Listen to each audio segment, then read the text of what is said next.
If we have a case for impeachment, that's the place we will have to go. That's what matters, not politics, not partisanship, just patriotism. But the stronger our case is, the worse the Senate will look for just letting the president off the hook. But if it comes to a point where the cone of silence and the obstruction of justice and the cover-up in the White House prevents us from getting that information, that will not prevent us from going forward. In fact, it's even more grounds to go forward. All right, let's bring in Newt Gingrich, former Speaker of the House, Fox News contributor and host of Newt's World podcast and the author of the book called Collusion. Good morning to you, Mr. Speaker. Good morning. Good morning. You just heard what Nancy Pelosi said. Politico is reporting that Jerry Nadler, was pushing to launch this impeachment proceeding against Trump even after the hearings yesterday. Yeah, that was last night, but then it was rebuffed by Nancy Pelosi. Your thoughts? Well, my thought's very simple.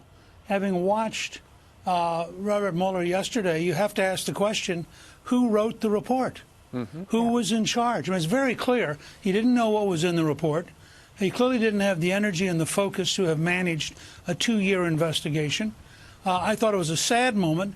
When he was first appointed, I tweeted in favor of him because I thought, given his background, that he was a good choice. But it was clear in a very few weeks that he had turned it over to a group of left-wing, anti-Trump Democratic lawyers. And my guess is that they were the ones who ran the investigation. They're the ones who made the decisions. And frankly, I hope the Attorney General, now that we've seen how really weak and confused Mueller was, I hope the Attorney General will open an internal investigation to find out who was really making the decisions and who really is the author of this report. Because it's clearly not Bob Mueller. They used Mueller's reputation to hide behind, well, maybe they had their own agenda. And they kept saying this Republican FBI director, war hero. Meanwhile, they were going to town, maybe perhaps with their agenda. Let me ask you something, Mr. Speaker. While the Speaker of the House talks about maybe impeachment, maybe not impeachment, when it comes to what American people care about, immigration is now rating through the roof.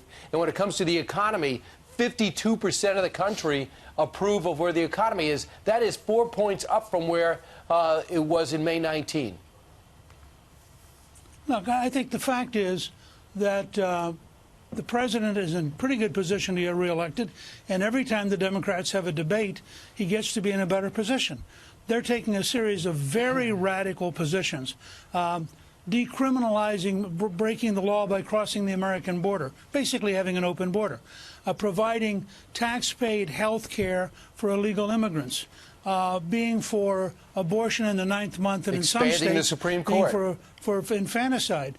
I mean, you can go down, taking away your right to have private health insurance. You go down item by item, and they're in grave danger of becoming a 25 to 35% party. And if that happens, it'll be like George McGovern in 1972, with the exception that this time they're all on the same boat. I mean, McGovern was isolatable, and most Democrats ran on a campaign of "I'm not him."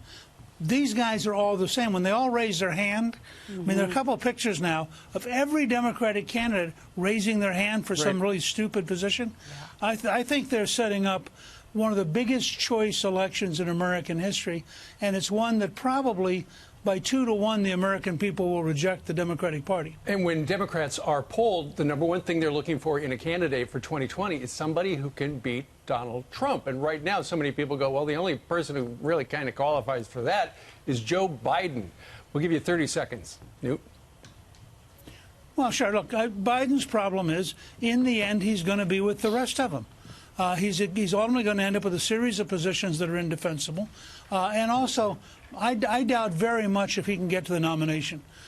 He's not as far ahead as Hillary was in 2008 when she lost. And I think that the Democratic Party is very unlikely to pick somebody who used to hang out with segregationists, used to favor forced busing. I mean, go down the list of things. I mean, he used to oppose busing. Go down the list of things that Biden has in his career. It gets very hard for the left wing of the Democratic Party to accept him. Sanders, Booker, and Harris are going at him every single day. Should be an interesting debate next week. Thanks, Newt. Thank you. Well, my prediction is you're going to get Kamala Harris. She's going to be the nominee, and she's going to lose in a really grand way. Stay tuned. You'll see it all here on Fox. All right, Newt, thank you very much.